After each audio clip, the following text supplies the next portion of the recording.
கிறிஸ்துவுக்கு பிரியமானவர்களே, உங்கள் அனைவருக்கும் வணக்கம். இந்த நாளிலும் நாம் தியானிக்க போகிற வசனம் யோனா 2ஆம் அதிகாரம் 2வது வசனம். என் நெருக்கத்திலே நான் கர்த்தரை நோக்கி கூப்பிட்டேன், அவர் எனக்கு உத்தரவு அருளினார். ஆம் அன்பு பிள்ளைகளே, நீங்கள் நெருக்கப்பட்டிருக்கீங்களா? சோதனையில் இருக்கீங்களா? ஏதோ ஒரு காரியத்திலேருந்து விடுபட முடியலையா? ஒரு எமர்ஜென்சியான தேவைகளில் இருக்கீங்களா?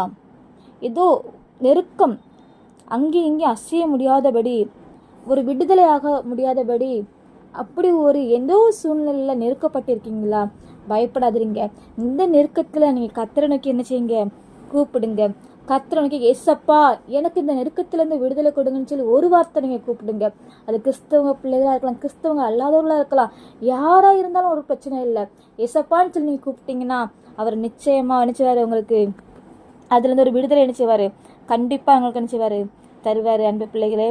அதனால் நெருக்கத்தின் மத்தியில் இருக்கிற இன்னைக்கு உங்களை பார்த்து தேவன் சொல்கிறாரு, நினச்சிவேன் உங்கள் கூக்கரை நினச்சிவார், கேட்பாரு. சத்தத்தை நிச்சயம் நினச்சிவார், கேட்டு அதுக்கு ஒரு விடுதலை நினச்சிவார், கண்டிப்பாக தருவார். நீங்கள் என்ன செய்யணும்னா ஒரே ஒரு காரியம் தான் செய்ய சொல்லியிருக்காரு. என்ன செய்யணும்? ஏசப்பாவை நோக்கி கூப்பிடணும். உங்கள் கஷ்டத்தை என்ன செய்யணும்? நீங்கள் சொல்லணும் ஏசப்பாட்ட, எனக்கு இந்த பிரச்சனைகள் இருக்குது ஏசப்பா. நீங்கள் மனுஷன்ட்டு சொல்கிறீங்களா? ஒரு மனுஷன்ட்டு சொல்லும் பொழுது அந்த மனுஷன் என்ன செய்வான்? அவன் இருதயத்தில் வைக்கிறான்? கண்டிப்பாக கிடையாது. அவன் அதை மற்றவங்கள்ட்ட சொல்லி, அவங்க மற்றவங்கள்ட்ட சொல்லி அந்த காரியங்கள் என்ன செய்யுது?